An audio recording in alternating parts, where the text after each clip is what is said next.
Le SNRL, les locales, la CNRA vous présentent PLF 2025, qui veut la mort des radios associatives, avec le soutien de Broadcast Associés. Si vous écoutez cette émission, c'est que vous l'écoutez indéniablement sur une radio associative. Les radios associatives en France jouent un rôle fondamental dans le paysage médiatique depuis plus de 40 ans, offrant une alternative précieuse. D'abord, elles sont un vecteur de pluralité culturelle et sociale avec une formidable diversité des contenus. Elles assurent la diversité des voix et des opinions. Elles offrent une vitrine aux cultures locales, aux artistes indépendants et aux courants musicaux moins diffusés dans les circuits traditionnels. C'est souvent sur ces antennes que vous pouvez découvrir des genres musicaux plus rares ou entendre des émissions consacrées aux problématiques sociales, politiques ou environnementales. Ensuite, elles sont un acteur clé de la communication sociale de proximité. En tant que structure locale, les radios associatives favorisent l'expression des citoyens. Elles permettent aux habitants de prendre la parole sur des sujets qui les concernent directement, qu'il s'agisse d'initiatives locales, de débats citoyens ou de l'organisation d'événements culturels. Cette dimension participative est essentielle dans des territoires parfois délaissés.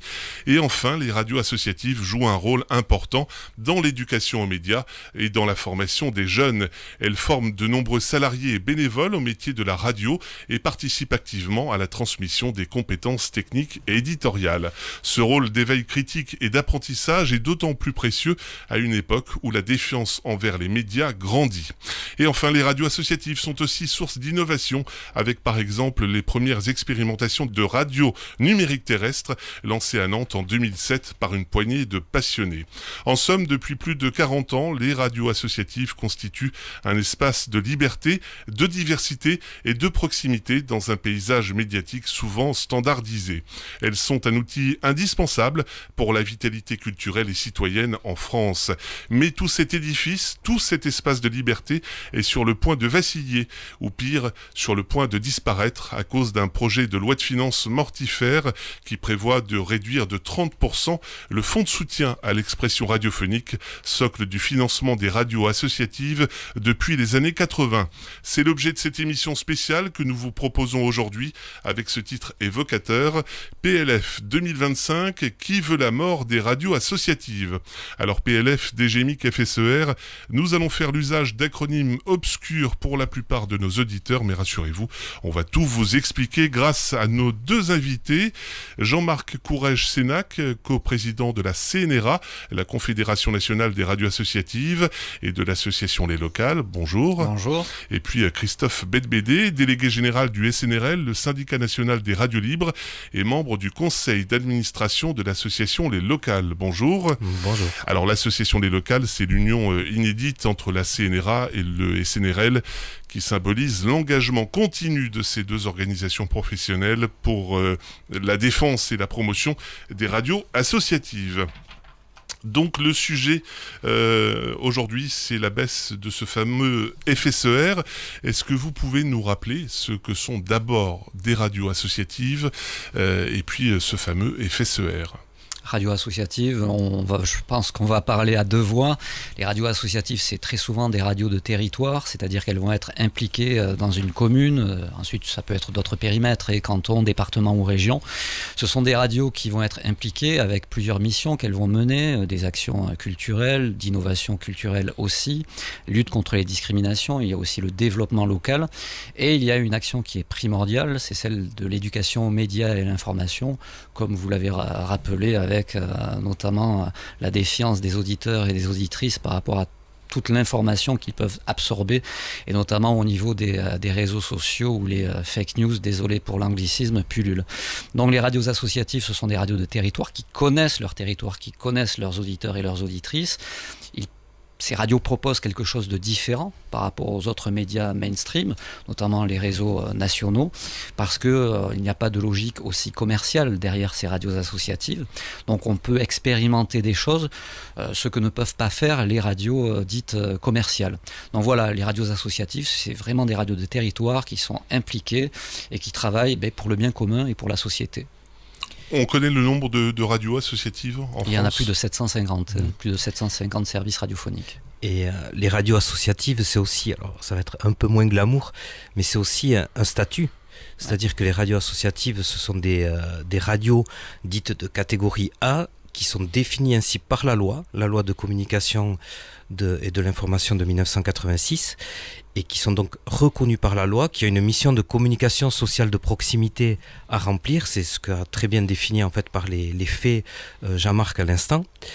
Et c'est en raison aussi de cette reconnaissance et définition qu'elle bénéficie du fameux FSER qui a été évoqué dans l'édito, le Fonds de soutien à l'expression radiophonique, qui est donc un dispositif d'accompagnement qui vient donner les moyens aux radios associatives de mener cette mission de communication sociale de proximité.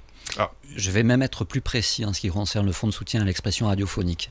À l'origine, c'était un fonds de péréquation, c'est-à-dire que on est contraint. Les radios associatives sont contraintes avec 20% maxi de recettes publicitaires. Par exemple, vous faites un chiffre d'affaires de 100 000 euros, vous ne pouvez pas dépasser 20 000 euros de chiffre d'affaires publicitaire. C'est à l'euro près, hein. Faut préciser que c'est vraiment à l'euro près. Donc c'est une contrainte. Dans ce système de péréquation, puisque nous avons une contrainte qui a été imposée aussi pour participer à la pluralité et à la diversité du paysage radiophonique, ces contraintes-là, elles étaient mises en place également pour préserver le paysage radiophonique et notamment les radios commerciales, qu'elles soient de catégorie B, c'est-à-dire les radios locales commerciales, ou de catégorie C, c'est-à-dire les réseaux nationaux, mais qui proposent un décrochage local avec des programmes locaux sur une zone déterminée. Donc ça protège ça, et ça protège aussi la presse écrite quotidienne ou hebdomadaire régionale qui se trouve sur place. Et ce fonds de péréquation, à l'origine, il y avait une taxe parafiscale sur les régies audiovisuelles qui était prélevée et qui permettait de financer donc ce fonds de soutien à l'expression radiophonique. Ce fonds de soutien, normalement, devait nous donner les moyens de faire juste de la radio. Je ne parle pas d'émissions, des critères prioritaires, on y reviendra peut-être par la suite avec une aide sélective, mais sur l'exploitation en tout cas, ça devait uniquement nous aider à faire de la radio au même niveau que les radios commerciales. On n'est plus trop sur le même niveau depuis 2002 où l'aide individuelle à l'exploitation pour chaque radio associative n'a pas bougé. Pire même, il y a de cela quelques années, il a baissé sur les plus hautes tranches de 1 000 à 2 000 euros. Alors que les charges, elles, ont augmenté. Elles ont véritablement explosé entre 60 et 90% suivant les charges. Depuis 20 ans. Il faut expliquer aussi que les radios associatives ne peuvent pas changer de statut. C'est-à-dire qu'une radio associative, si elle veut changer de statut, ça peut arriver pour certaines, elles doivent rendre leur fréquence à l'ARCOM, anciennement le CSA, et puis repasser par un appel à candidature. Avec le risque de perdre cette fréquence. Exactement, et c'est déjà arrivé. Oui.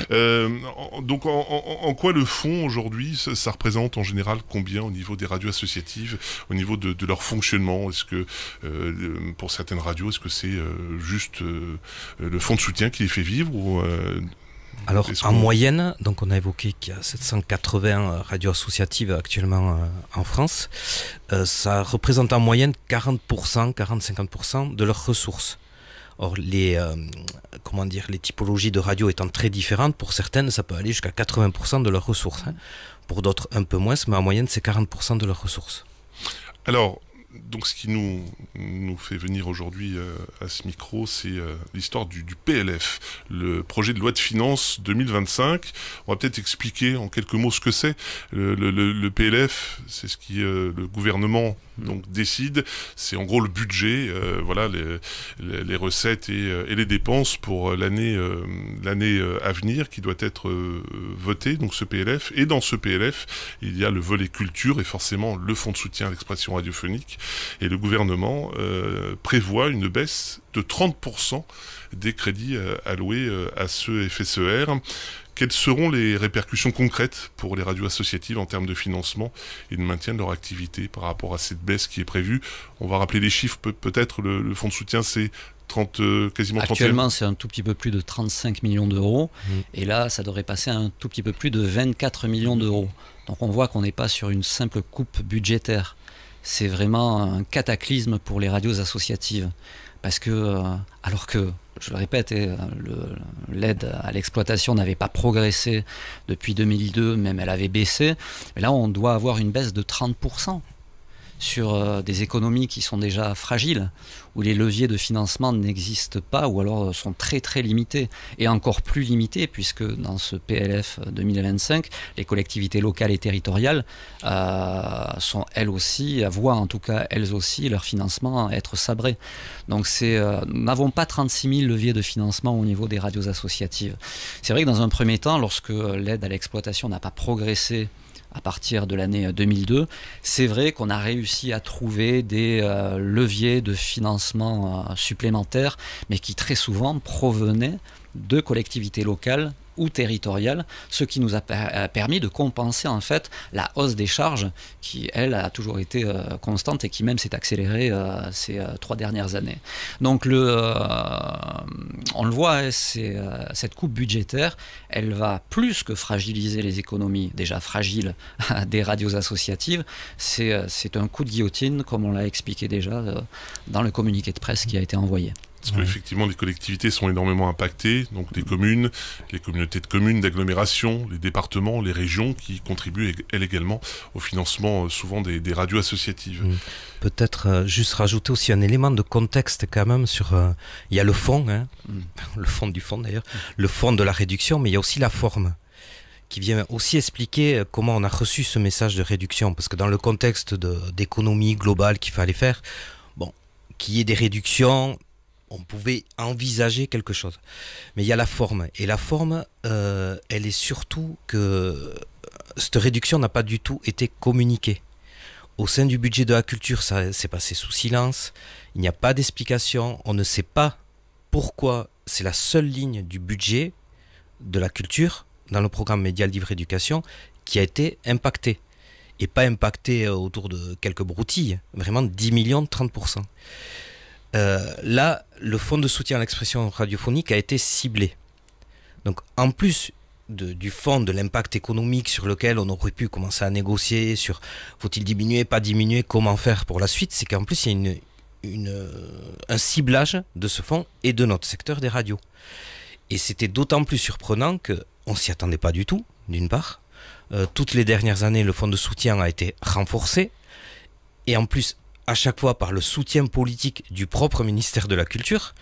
Donc en fait, si on reprend les raisons pour lesquelles le fonds a été augmenté l'an dernier, et c'est les raisons qui ont été défendues à l'Assemblée nationale et auprès des parlementaires, pour que les parlementaires votent ce PLF en 2023, ces raisons, elles sont complètement caduques, pour le coup, presque 8 mois après, sans explication. Et on se trouve dans un contexte qui plus est, où le gouvernement avait lancé des démarches autour d'un plan culture-ruralité, autour des états généraux de l'information, qui sont complètement à l'opposé de cette décision-là. Donc en plus, il y a vraiment quelque chose qui est complètement incohérent, incompréhensible, paradoxal et clairement ciblé sur notre secteur très spécifique des médias. Parce que pour parler du budget global du ministère de la Culture, il est stable par rapport à l'année 2024. Et sur la mission médias et industrie culturelle, qui fait partie aussi donc, du ministère de la Culture, il y a une baisse de 12 millions d'euros. Et cette baisse, en fait, elle est supportée à plus de 10 millions d'euros par les radios.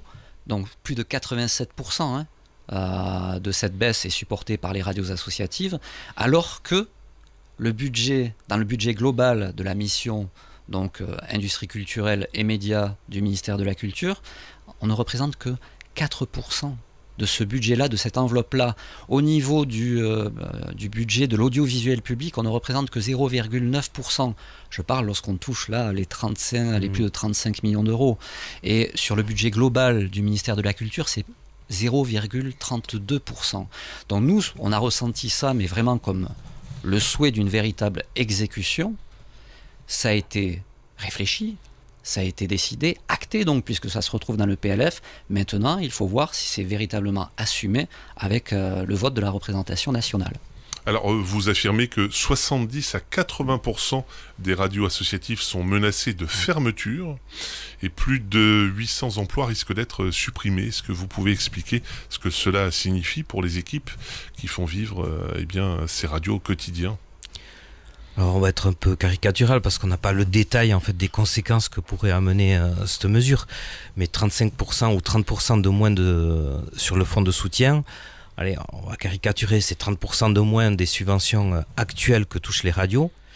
quand ça représente, alors là on est vraiment dans la valse des chiffres, mais 40% des ressources, ça veut dire, en donnant des chiffres, 15 à 20 000 euros de moins éventuellement pour une radio.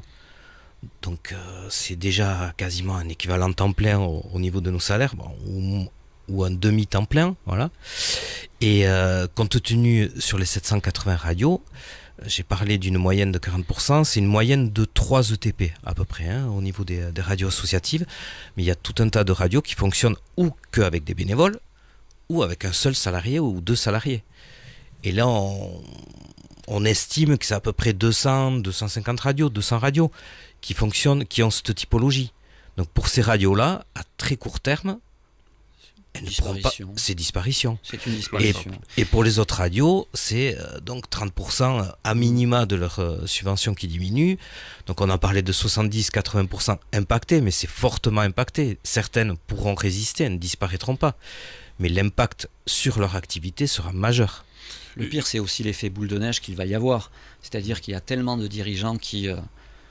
c'est très difficile de gérer une radio associative, mais qui arrivent, je dirais, presque au bout du rouleau, mais on leur annonce en plus cette nouvelle-là. Non, il y a un ras-le-bol général. Et c'est-à-dire que là, je sais très bien qu'il y a plusieurs dirigeants qui préféreront arrêter plutôt que de poursuivre et de se faire mal. Le sadomasochisme, à un moment donné, il y a des limites. Ce qu'il faut expliquer aussi, que le FSER, c'est pas une subvention automatique. Il faut faire un dossier très contraignant, très lourd, pour obtenir cette subvention. Oui, c'est pas un cadeau, le FSER. Voilà. Parce que parfois, c'est vrai que dans des négociations antérieures, on a pu l'entendre comme un cadeau, mais c'est pas un cadeau, c'est un dispositif d'accompagnement en plus qui est là pour qu'on remplisse une mission de service public et qui est très codifié. Et je rappelle que l'on a toujours des contraintes, les fameuses contraintes au niveau des recettes publicitaires. Alors je ne demande pas le relèvement, parce que ça aurait des conséquences mais dramatiques sur l'ensemble du paysage radiophonique. On y reviendra peut-être plus tard. Mais nous avons quand même, il ne faut pas l'oublier, des contraintes et des missions à accomplir. Et il faut les prouver à chaque fois. Et un dossier administratif, même si ce n'est pas le plus compliqué, le fonds de soutien, il ne faut quand même pas non plus exagérer. Mais en tout cas, ça mobilise quand même pas mal de personnes tout au long de l'année pour pouvoir le remplir. Alors justement, les missions, on peut en parler. Parmi les missions, il y a tout ce qui est culturel, l'information locale et l'éducation aux médias. Quel impact ça va avoir concrètement sur toutes ces activités, sur le tissu culturel local, sur le tissu associatif que les radios animent et sur ces ateliers d'éducation aux médias pour les jeunes et aussi les moins jeunes, puisqu'il arrive que les radios associatives fassent des ateliers en EHPAD, par exemple. Quel impact ça va avoir sur ces missions ? C'est bien simple, des salariés en moins, ça induit des actions en moins sur le terrain, moins de plateaux radio pour suivre les événements culturels, sportifs, moins d'ateliers à l'éducation aux médias et à l'information auprès soit d'un public jeune, soit, comme vous l'avez précisé, auprès d'un public plus adulte. C'est moins de personnes salariées, ça va donc engendrer moins d'actions vont entraîner moins de moyens. C'est ça qui est terrible en fait, c'est une spirale infernale. Là est amorcée en fait une véritable entreprise pour la disparition des radios associatives. Et ça, on ne peut pas l'accepter. Et sur certains territoires, très, très simplement, si la radio disparaît, c'est la fin de tous les services qu'elle proposait. Oui. Parce qu'en plus, il y a vraiment des radios associatives dans des territoires ruraux qui sont vraiment... Ces radios sont un acteur indispensable de la communication locale. Ce sont les seules radios, je pense aux zones montagneuses par exemple, ou certains départements très ruraux où les radios associatives jouent un rôle indispensable. Et sur l'outre-mer par exemple, où elles sont très présentes. Sur certains secteurs, à La Réunion par exemple, il y a un tissu de radios associatives très fort et qui a une activité très importante pour le lien social également. Alors partout, mais je pense... voilà. Et même au niveau des médias, très souvent, c'est le seul média présent dans des zones rurales, périurbaines, ou des zones de montagne, ou même dans les territoires d'outre-mer. Alors donc, certaines radios vont être tentées, vous le disiez tout à l'heure Jean-Marc, de faire un peu plus de pub par exemple. Quel impact cette évolution pourrait avoir sur le marché publicitaire local de faire plus de publicité? Qu'est-ce que ça pourrait engendrer comme problème? Moi je vais faire une petite digression, je vais parler des radios commerciales. c'est que le paysage radiophonique a mis plus de 40 ans pour trouver un équilibre qui reste toujours précaire, mais il y a quand même un équilibre entre les différentes catégories de radios. Les radios associatives, les radios commerciales locales, donc les réseaux nationaux, les radios généralistes, etc. Ça a mis du temps pour trouver cet équilibre. Dans les années 80, c'était quand même une véritable sauvagerie entre radios, avec des radios qui se faisaient racheter à tour de bras pour constituer des réseaux. On ne souhaite pas revivre la même chose. Il y a une pluralité, une diversité du paysage radiophonique. Et les radios commerciales également participent à cette diversité et à améliorer le choix pour les auditeurs et les auditrices. Sur un média qui est attaqué de toutes parts, parce que, comme tous les autres médias traditionnels de toute manière, parce qu'il y a l'arrivée, l'émergence de nouveaux acteurs. Je pense notamment à ce qui se passe sur Internet avec les réseaux sociaux, également pour les radios musicales, Spotify ou Deezer et d'autres plateformes. Donc il y a une concurrence qui est en plus dérégulée, qui mange aussi un tout petit peu du gâteau publicitaire local, parce que très souvent vous avez des commerces et autres qui préfèrent faire de la publicité, c'est gratuit, ils pensent que c'est gratuit sur Facebook, et ils font des investissements à minima, avec les retombées qui sont celles qu'elles sont, en tout cas ce qu'offrent ces réseaux sociaux. Si on enlève un tout petit peu de budget aux radios commerciales, ça va aussi fragiliser les radios commerciales. Donc c'est un déséquilibre total du paysage radiophonique local. C'est pour ça que nous-mêmes, pour compenser cette baisse du fonds de soutien, on ne peut pas non plus admettre un relèvement du pourcentage des recettes publicitaires maxi au niveau de notre chiffre d'affaires, parce qu'on sait pertinemment que ça fragilisera les opérateurs, les éditeurs commerciaux, et notamment les radios de catégorie B. Ouais. Et d'ailleurs, elles ont très bien compris, puisqu'elles ont fait un communiqué via le CIRTI, le syndicat qui les représente, pour dénoncer le danger qui touche tout le secteur, qui les touche à elles en particulier, mais par voie de conséquence, au final, c'est tout le secteur qu'on met en branle. Et dernier point, est-ce que ça ne va pas compromettre le développement du DAB+, ben. La radio numérique terrestre, puisqu'on est en plein dedans, c'est en plein développement en France, même si on n'en parle pas beaucoup, c'est vraiment l'avenir de la radio, en tout cas c'est ce que l'on dit, avec l'IP. Est-ce que ça va pas mettre un coup de frein énorme au développement du DAB+, en France? C'est un déploiement de toute façon qui est difficile, pour tous les éditeurs, je dis bien pour tous les éditeurs, mais c'est un déploiement qui est quand même souhaité par une immense majorité des radios, qu'elles soient associatives ou commerciales. Mais là, ce serait un frein total. Vous imaginez des multiplexes, c'est-à-dire une fréquence où il y a un ensemble de radios. On peut aller jusqu'à 13 radios en DAB+. Vous imaginez des multiplexes qui ne seront plus remplis, où il y aura peut-être 8, 9 radios, parce que les radios associatives seront parties parce qu'elles ne pourront pas le financer. Donc c'est quoi? On verra l'arrivée de nouveaux éditeurs commerciaux, ça mangera le gâteau publicitaire, et aussi et surtout 8 à 9 éditeurs radiophoniques sur un multiplex, ça coûtera plus cher que lorsque le prix est divisé par 13. Voilà, c'est aussi bête et simple que ça. Donc oui, ce sera certainement un frein aussi. Et là aussi, on arrive toujours sur ce même paradoxe par rapport aux états généraux de l'information, par rapport au plan culture et ruralité. Là, cette fois-ci, ça va contre le livre blanc qui a été édité par l'ARCOM, c'est-à-dire l'autorité de régulation, sur ce fameux déploiement qu'il faut accélérer du DAB+, de la radio numérique. Donc voilà, c'est une décision que l'on ne peut pas comprendre. Alors, quelles seront les prochaines étapes de la mobilisation, notamment des locales, qui est l'union, je le rappelle, du SNRL et de la CNRA? Quelles seront les prochaines actions pour éviter cette coupe du FSER et pour préserver l'avenir des radios associatives? Est-ce que vous avez déjà des retours, d'ailleurs positifs, de personnalités politiques qui soutiennent la cause des radios associatives? Oui, tout à fait. Peut-être... un mot, on a été assez visionnaire au final avec les locales. Oui. Parce qu'on a créé cette union en février dernier. En février dernier, on l'a officialisé. On a commencé nos premières discussions pour la créer. C'était il y a un an à peu près. Oui. Parce qu'on sentait venir quand même des changements sur le secteur. Alors à d'autres niveaux, pas celui-là il nous a bien surpris. Mais on y repensait, là, on avait un conseil national au niveau du syndicat du SNRL, et on se disait, on a été visionnaire, on a bien fait quand même il y a un an, parce que sinon, c'était primordial d'avoir une réponse coordonnée, commune, voilà, de toutes les radios. L'effet aurait fait justement qu'on y serait arrivé, mais peut-être pas de manière aussi efficace, parce que là, on a quand même été très efficace.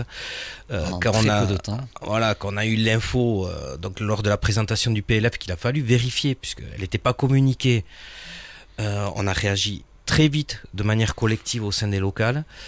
Le premier enjeu, c'était vraiment d'informer, alerter, sensibiliser, parce que autant nos radios, nos propres radios, déjà il fallait, beaucoup n'y croyaient pas à cette annonce, donc il fallait les informer sur la réalité de ce qui se passait, c'était pas quelques broutilles qu'on a enlevées, là c'était vraiment une bombe nucléaire qui nous tombait sur la tête sans savoir d'où elle venait, informer les élus. Alors on est arrivé à ce niveau-là, ça y est, on a réussi à faire passer l'information. Maintenant, les différentes étapes qui nous arrivent suite à la présentation du PLF par le gouvernement, c'est la voie parlementaire. C'est-à-dire que le budget va être étudié, analysé et débattu à l'Assemblée nationale. À l'Assemblée nationale, ça commencera par la commission culture. Il y a une commission culture qui étudie le budget de la culture, ligne par ligne, programme par programme. Donc les premiers débats auront lieu à ce niveau-là. Les députés qui sont présents à la commission culture pourront déjà mener des amendements au projet de budget. Donc première échéance, et cette échéance elle est pour autour du 20-25 octobre là. Elle est à ce niveau-là. Ensuite, une fois que le budget, cette monture sera validée en commission, elle va à la plénière de l'Assemblée le vote, et ça va au Sénat, et rebelote, même protocole, il y a une commission culture au Sénat qui étudiera, et ça revient à l'Assemblée nationale. Là s'ouvre toute une période d'un mois, c'est à la fois beaucoup et très peu, où il y aura ces allers-retours, et où on a un travail de fond à faire auprès des élus, qui donne déjà d'ailleurs des premiers retours. On a eu des retours qui sont plutôt positifs et de la part de certains élus. D'autres, on attend toujours leur réponse, donc on est toujours dans l'attente. Mais la mobilisation, en tout cas, a déjà porté ses premiers fruits, donc c'est plutôt pas mal. Mais il faut toujours rester mobilisé. C'est ça le plus important. Question piège, est-ce que l'on connaît les conséquences, parce que vu l'instabilité politique et chronique de l'Assemblée nationale, est-ce que l'on sait ce qui se passerait si le PLF n'était pas voté, si c'était bloqué?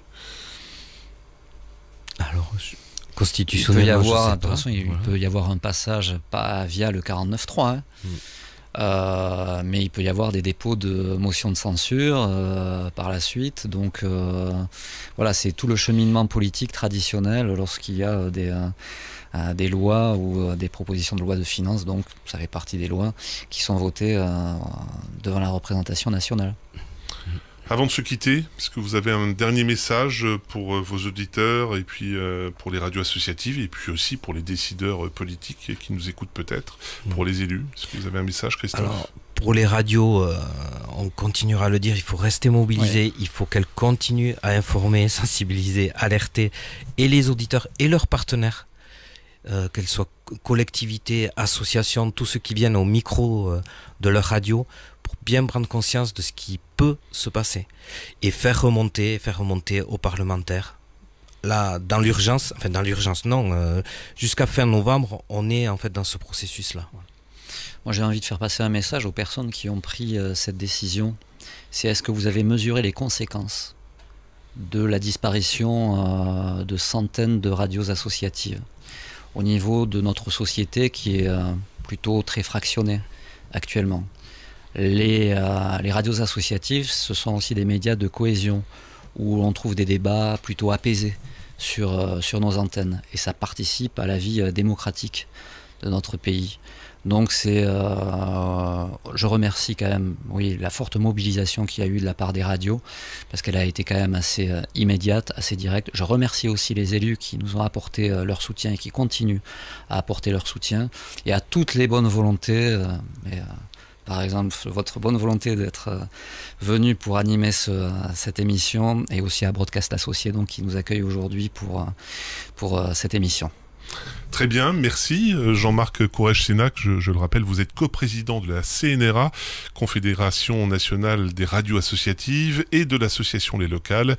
Et Christophe Bedbédé, vous êtes délégué général du SNRL, Syndicat national des radios libres, et membre du conseil d'administration de l'association Les Locales, qui, je le rappelle, regroupe à la fois la CNRA et le SNRL pour représenter les radios associatives. Merci donc à Fabrice Gauthier, à toute son équipe, l'équipe de Broadcast Associé qui nous a accueillis sur son plateau, sur le 202 à Clichy. Vous pourrez retrouver cette émission en podcast audio et vidéo sur les sites du SNRL, www.snrl.fr, et le site de la CNRA, www.cnra.fr, et puis également sur tous les réseaux sociaux, sur les pages Facebook et autres comptes X, ex-Twitter, ou encore Instagram. Merci à vous. Merci messieurs. Merci beaucoup. Le SNRL, les Locales et la CNRA vous ont présenté PLF 2025, qui veut la mort des radios associatives. Une production Broadcast Associé.